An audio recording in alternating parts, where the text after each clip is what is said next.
আমার শ্বশুর অনেক খারাপ, যতটা খারাপ হলে জঘন্য কাজ রাতের বেলা করতে আসে আমার সাথে। আমি মধ্যবিত্ত ফ্যামিলির একটা মেয়ে।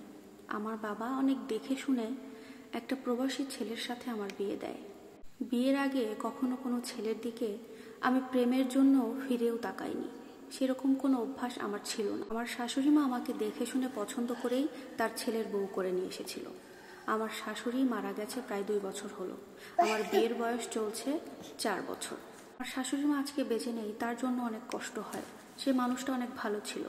বিয়ের পর থেকে আমার সাথে সে কখনো খারাপ ব্যবহার করে নাই অন্যান্য শাশুড়িদের মতো। এমনকি বিয়ের পর থেকে আমাকে তেমন কোনো কাজেও বলেনি উনি। কিন্তু আমার শ্বশুর এতটাই খারাপ, যতটা খারাপ হলে রাতের বেলা আমার সাথে জঘন্য কাজ করতে আসে। আমার হাজবেন্ড প্রবাসে থাকে, আমার স্বামী যে প্রবাসে থাকে এটা নিয়ে আমার কোনো আফসোস নাই, দুঃখ নাই। সবসময় তার সাথে আমার অডিও কল বা ভিডিও কলে কথা হয়। তার সাথে আমার বনিবনা বা সম্পর্কও অনেক ভালো। মাঝে মাঝে মনে হতো আমার স্বামী যদি আমার কাছে থাকতো তাহলে হয়তো জীবনটা আরো অনেক সুন্দর হতো। অন্যান্য স্বামী স্ত্রীদের মাঝে মাঝে ঘুরে বেড়াতে দেখলে তখন একটু মনের মধ্যে আফসোস হতো, যদি আমার স্বামী আমার কাছে থাকতো হয়তো বা আমরাও এমন ভালো সময় পার করতে পারতাম। শাশুড়ি মা মারা যাওয়ার পর থেকে বাড়িতে শুধু আমি আর আমার শ্বশুর থাকতাম।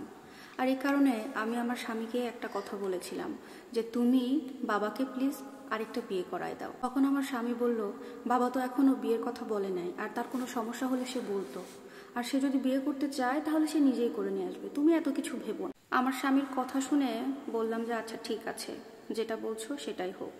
তবে আমি মাঝে মাঝেই আমার স্বামীকে বলতাম যে দেখো, বাবার চোখের নজর হয়তো বা একটু অন্যরকম, আমার কাছে খুব একটা ভালো লাগে না, আমার মনে হয় ওনার কোনো সমস্যা আছে।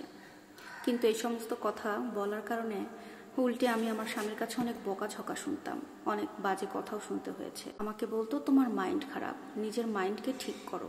কিন্তু আসলে আমার মাইন্ডের কোনো সমস্যা না। তারপর থেকে এভাবেই আমার দিন চলতে লাগে।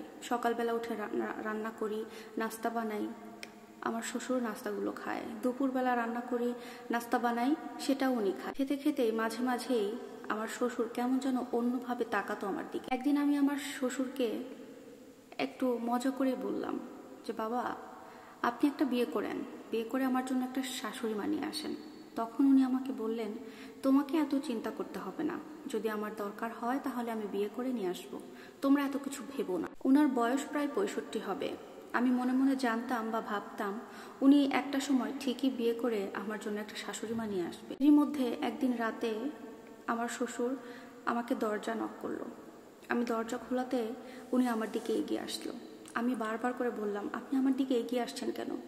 তখন উনি উঠে বললেন, কেন, আমি কি তোমার সাথে সংসার করতে পারি না? আমি তাকে জবাবে বললাম, আপনার মাথা খারাপ হয়ে গেছে, আমি আপনার ছেলের বউ হই, এই সমস্ত কথা আপনি আমাকে বলবেন না। আমি প্রচুর চিৎকার করছিলাম, কিন্তু ওই সময় আমার কথা বা আমার গলার আওয়াজ কেউ শুনছে না। তখন বাজে রাত প্রায় 2টা। নিজেকে সেভ করার কারণে ওনাকে আঘাত করেছি।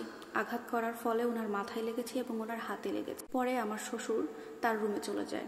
এর মধ্যেই আমি আমার স্বামীকে কল করে সমস্ত কিছু বলি। আমার স্বামী এগুলো শুনে একদম অবাক হয়ে যায়। তারপরে আমার স্বামী আমার বাবার বাড়িতে কল করেছে, আমার বাবা মা এখানে চলে এসে বাবা মা আসার পরে এটা নিয়ে অনেক বড় একটা বিচার বসিয়েছে এবং পরবর্তীতে এটা নিয়ে অনেক বিচার হয়েছে। আলহামদুলিল্লাহ যে আমি এটার কারণে কোনো শাস্তি পাই নাই, কারণ এটার শাস্তি আমি বরং ওনাকে দিয়ে দিয়েছি। এর পরবর্তীতে আমার শ্বশুর আমাদের বাড়ি ছেড়ে অন্য একটা জায়গা চলে গিয়েছে। পর থেকে আমি আমার শ্বশুরের ব্যাপারে কোনো প্রকার কোনো কথা শুনতেও চাইতাম না। আমার স্বামীকেও বলে দিয়েছি, তুমি প্রবাসী যদি আরো জীবন কাটাতে চাও তাহলে কাটাতে পারো, কিন্তু আমি আর এখানে থাকবো না, আমি আমার বাবার বাড়িতে চলে যাচ্ছি। আমার সাথে এমন কথা বলার পরে আমি বাবার বাড়িতে চলে যাই এবং আমার স্বামীর সাথে সমস্ত যোগাযোগ আমি বন্ধ করে দিই। এর মধ্যেই প্রায় 2 থেকে আড়াই মাস পর আমার স্বামী বিদেশ থেকে দেশে চলে আসে। দেশে এসে আমাকে সারপ্রাইজ দিয়ে দেয় এবং আমাকে অনেক বুঝিয়ে সুঝিয়ে তার বাড়িতে আবার ফেরত নিয়ে যায়। হোক আলহামদুলিল্লাহ, এখন আমি আমার স্বামীর সাথে বেশ সুখেই সংসার করছি। আমার প্রাণপ্রিয় প্রবাসী ভাইরা, আপনাদের উদ্দেশ্যে এই ভিডিওটি এবং আপনাদের উদ্দেশ্যে আমার ছোট্ট একটি কথা, সেটা হচ্ছে আপনারা প্রবাসে থাকেন কাজের উদ্দেশ্যে, কিন্তু দেশে আপনাদের স্ত্রীকে আপনারা কার কাছে আমানত রেখে যাচ্ছেন সেটা অবশ্যই আপনারা খোঁজ রাখবেন। টাইম টু টাইম আপডেট নেবেন সবসময়, এবং আপনার স্ত্রী যদি কোনো কারণে তারও খারাপ লাগা ভালো লাগা শেয়ার করে, সেই কথাগুলোকে একটু গুরুত্ব দিয়ে দেখবেন যে কেন বলছে বা কথাটার সত্যতা কতটুকু, একটু যাচাই বাছাই করে অবশ্যই খেয়াল রাখবেন স্ত্রীকে। আশা করব ভিডিওটি ভালো লাগবে এবং অনেকেই সচেতন হতে পারবেন। আল্লাহ।